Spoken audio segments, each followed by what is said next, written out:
Hello and welcome. We're going to be talking tonight about stress, and particularly stress that is brought about by financial situations that all of us deal with at one time or another. In fact, as I was talking with friends and relatives and colleagues this week about the upcoming show, I think everybody I talked with said, "Oh, I want to listen to this show and watch it because," and they told me about the kind of stress they were dealing with. So it's so universal. Well, my guest tonight is one of my favorite guests. He's back. His name is Darryl Dahlheimer. He is the program director of the financial counseling program at LSS, Lutheran Social Service. He's been there 17 years, and I feel a little sad because he's retiring, and that probably means we won't see you as much, but he's been on several times, and his shows have been so well received because he not only knows his subject matter, but he's so practical, and I've always loved the practicality that you bring. So welcome back. Thank you, Mary. I feel really welcome here. Wonderful to have you back. Well, you made an interesting comment to me when we were talking on the phone this week. You said not only are people individually dealing with a lot of financial stress these days, most days, but our country also is really dealing with stress related to money and debt. Can you just say a couple of things about the universality of it all? Oh, sure. I'd be glad to talk about that. Honestly, it's surprising. We haven't made a lot of headway in terms of debt load. We are so indebted compared to other developed nations like ours. So an example would be with credit card debt, it only keeps growing. You know, half of us carry credit card debt. Half pay off the credit cards, but half of us don't. We carry a balance month to month because we need to. It's a supplement for, non-raised incomes and higher expenses. And of that, we're up to an average of $16,000. So for the half of us that carry a balance, that's a substantial balance. And student loan debt, similarly, you know, it went from almost nothing back in my day to being growing, and it now surpasses total credit card debt.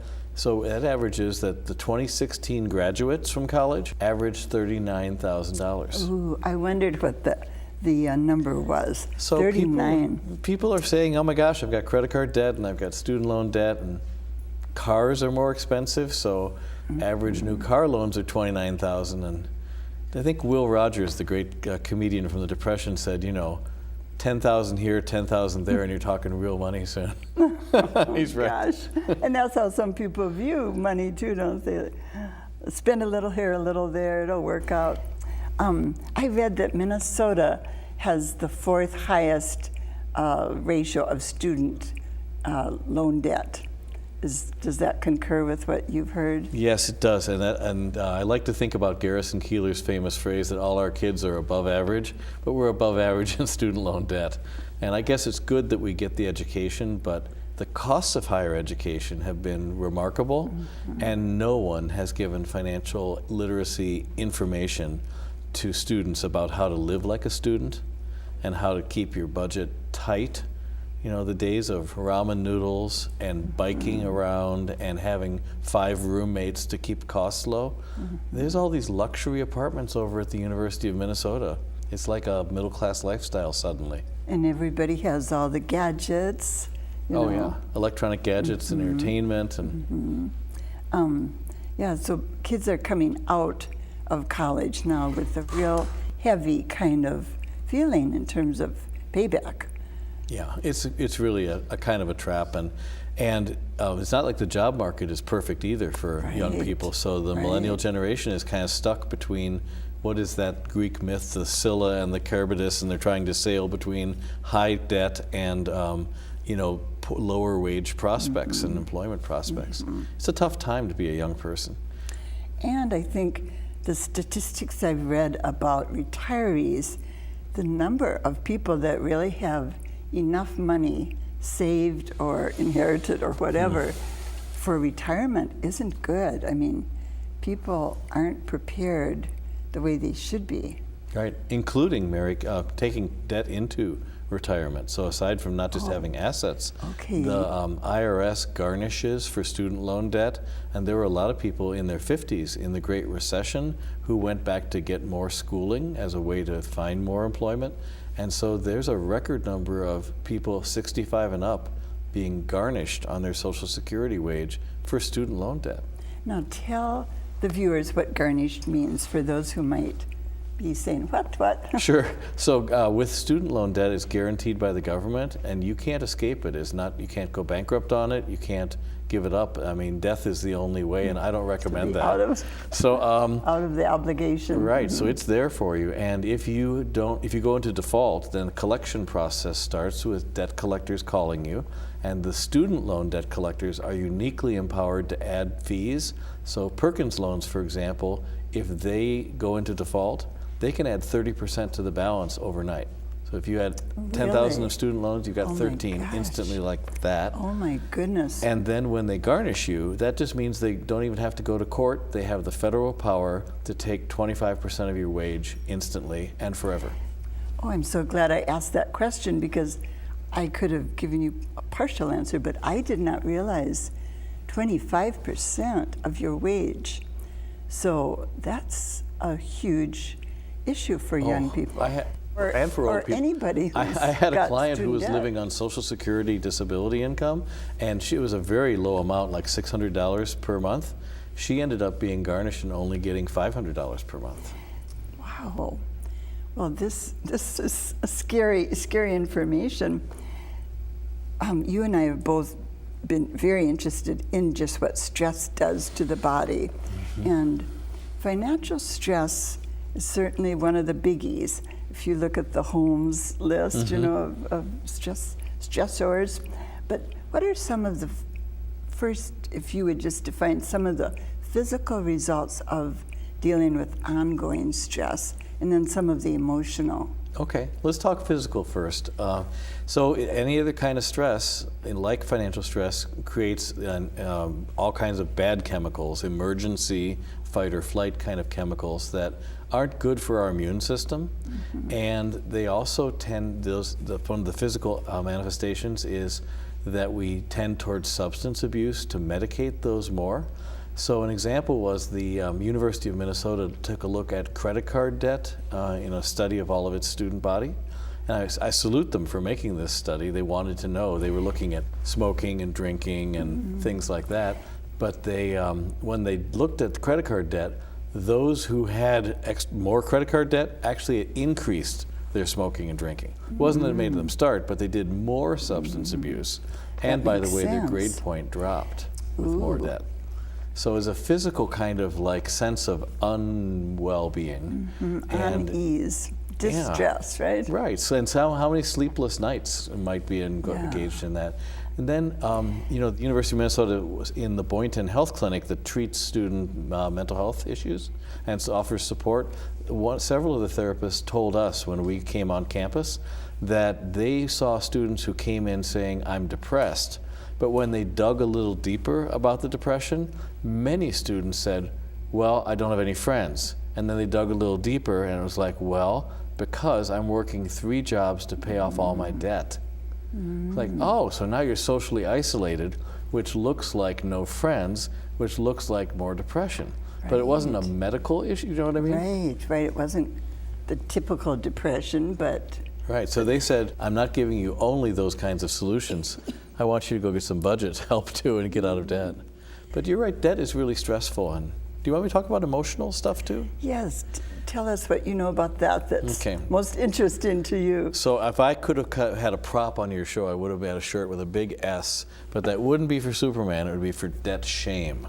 I mean, of all the feelings that one can have, anxiety or worry or a sense of inadequacy, shame rules the roost. And really, for the whole time I've been at LSS, I don't know that we have culturally made any headway. People are embarrassed about their debt. They feel overwhelmed. They feel bad as a person. I distinctly remember clients coming in one after another, and one of their hellos was, am I the worst you've ever seen? Oh. I thought, what's going on here? Yeah. And we have a cultural load of shame that really keeps people frozen. Well, we've had, so many people via television and the media looking like everyone has the good life, but really very few have that good life. But then people maybe take on more sense of shame because I don't have a life like that. Yes, real life is messy life, and real life's a struggle. Good phrase. And I like to say, too, that we all have a role of playing our choices, but my gosh, there's a lot of macro factors that happen in the world. So when you look at the real wages in America, those have been flat, and we've papered those over by taking on more credit card debt. And you think about the costs of medical care. I can't control what a emergency room visit costs. So if they gut me with a 500% increase, I have credit card debt, not because I don't know how to manage money. Right. And the same thing's true for going to school. They double-digit inflation did the tuition and fees for a decade. And that brings up the whole uncertainty with our healthcare system and insurance issues. And I think almost everybody is worried about what's going to happen in terms of our money management based on what happens with healthcare reform. It sure is. And I have actually a sad statistic about that, which is we know that people who are uninsured delay getting health care, and then it's emergency room visits and also bad outcomes because people have delayed preventative care because of the cost of trying to do that out of pocket. But similarly, people who are covered by health insurance but run a higher credit card balance also delay getting care. Oh, no, because it's the that's co-pays, interesting. they just can't afford the co-pays, and Okay. they just don't seek it then. Sure, and co-pays are getting higher and higher for pharmaceutical drugs, and For drugs and for visits and for everything, really. And even yeah. the other one along that kind of trumped over co-pays was, no pun intended, was deductibles, so the out-of-pocket deductibles. So for a family that has health insurance through the breadwinner's job, maybe they have a deductible of $500 per person if they're lucky, and then that means a family of four has $2,000 out of pocket theoretically before they. Right. That's a huge that's amount. A lot. Let's shift and talk about ideas for coping and handling financial stress. And I'd like to start right where we're leaving off here with healthcare kinds of decisions, because I think it is extremely hard for people to know, what kind of healthcare to get, if they can afford to buy it, if they're having to buy it as a private person, not under their employer, or not covered by the employer. How do you view this, Darryl, as an advisor? Do you think go with the high deductible, take a chance on that, lower premiums, or? Well, you're asking great advice question. Probably the best answer is it varies person by person with it. But I will tell you that without a question, I would send any person to the Minnesota mnsure.org, the website for MNsure, the exchange, because when you're able to, and now that I said that it might be gov.gov, I don't know, positive, but it's the Minnesota MNsure. Exchange, MNsure Exchange, because they have navigators there whose sole job is to say, oh gosh, Mary, tell me your situation, I will find you the cheapest insurance.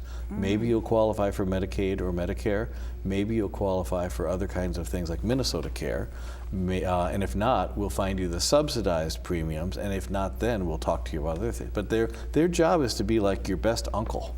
Wow, so they're referred to as navigators. I had not known that. That's another important tip.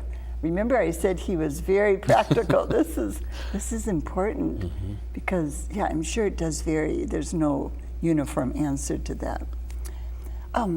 You said to me earlier, when you are overwhelmed by stress, one of the key things you need to do is make a plan. Yes. So, how do you make a plan, though, when you are overwhelmed and you're not Darryl Dahlheimer, who's... I'm going to give you a budget counselor's answer. Okay. There's 25 LSS financial counselors on my shoulder saying, tell her about our budget. So every plan starts with a budget. And that sometimes means getting honest with tracking spending, really seeing where your dollars go for a whole month. And then you can make an honest budget and say, gosh, if it doesn't add up, or I have no cushion for savings, or I'm not making headway on my debt, I need to change my budget. But no one else has to tell you that. You do it yourself by starting with tracking spending, making a budget. And if you do need help, there's budget counseling available free through our service, for example. And we'll put that number up later, because that's Right. that website is a great It all starts with a service. budget, though. So do we need to write down everything we spend? I mean, are you talking about chewing gum and the newspaper, et cetera? Well, I am actually. Not that the lattes are going to always bail us out by doing that, but what's nice about it is we all do unconscious spending, all of us. And I speak from having tracked my own spending 3 different times in my life, and all 3 times there was big ahas. And I guarantee for all of your viewers, if you do it every day for 1 month, Do it carefully. just simply what did I spend on and how much in whole dollars, round up or down, add it up by category, grocery, grocery, grocery. And you can imagine for some people it's the amount on gasoline, and they change their habit. For other people, it's they know they smoke, but they had no idea it was $450 for smoking. Right. For other people, the food out or the Dinners vending out, machines. yeah, or But lunches. the beauty is nobody confronts you, nobody judges you. That's our trademark at LSS, is the feedback from clients always is non-judgmental. This is wonderful. She just cared. She just listened. So that's what we want for you, whether you could do it with a financial counselor or do it on your own. Non-judgmental, but find out the facts and start with tracking spending and make a budget that really adds up the truth, and then make some changes.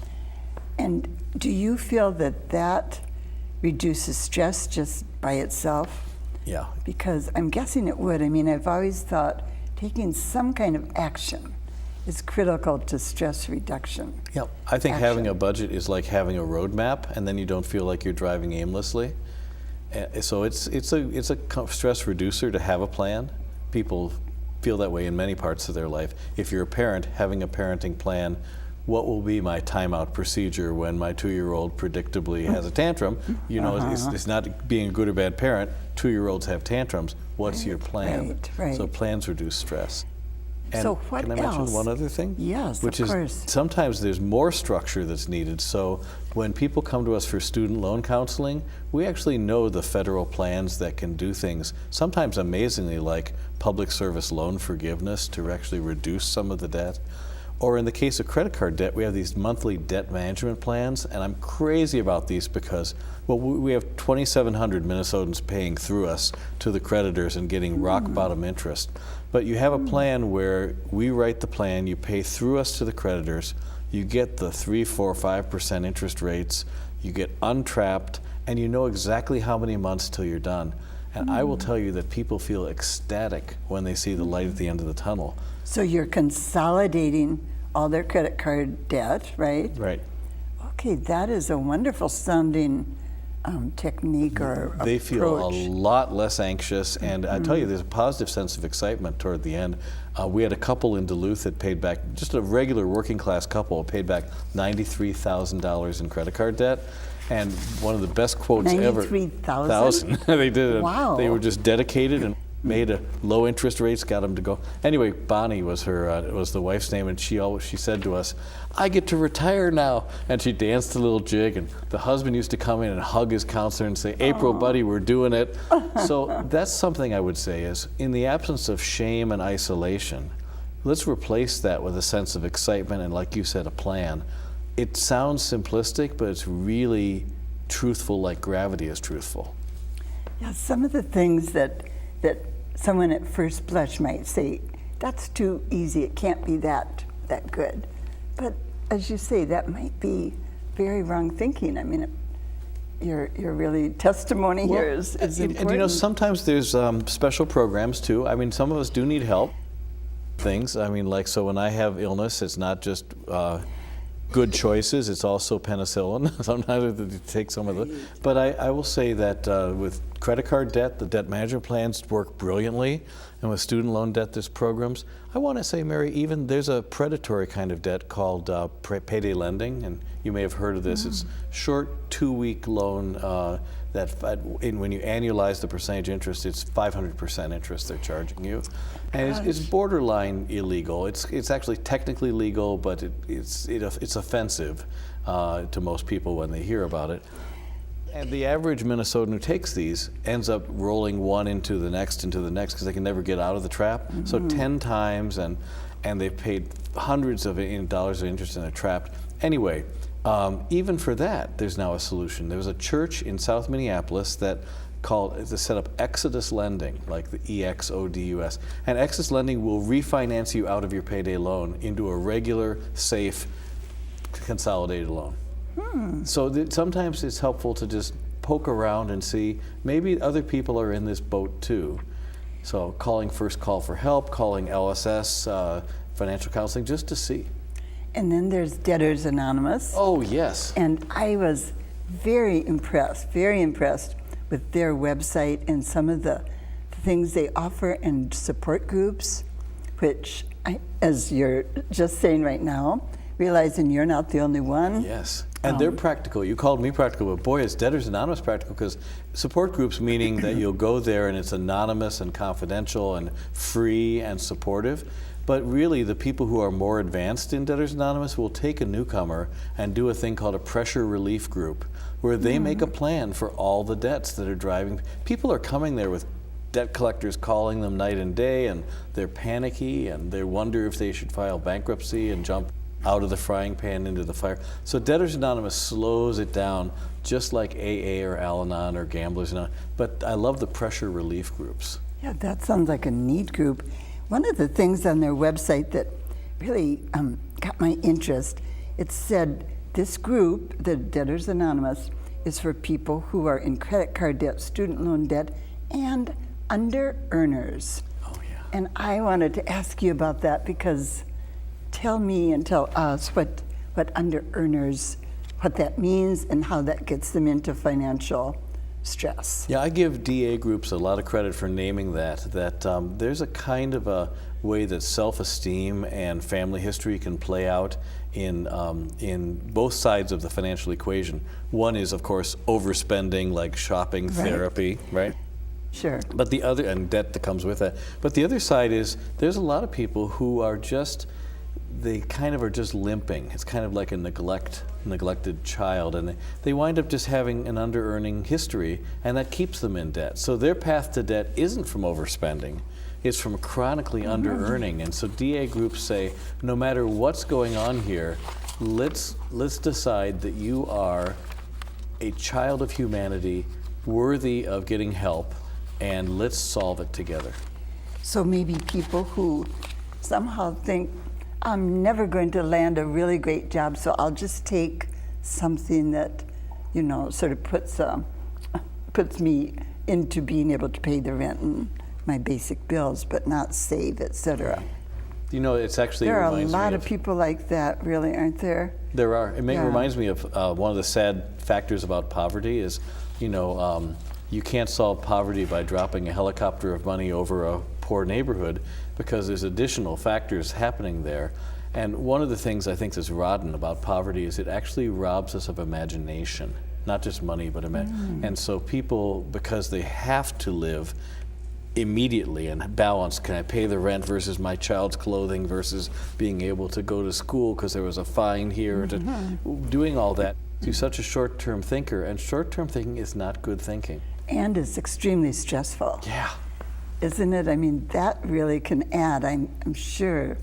And so I feel sad about that. We need to part of solving poverty is to help people have more stable income and better jobs, and help them out of a debt trap, and then to repopulate their imagination. So that's kind of stepping back and looking at the big picture, the long range. Can I tell you a story about that?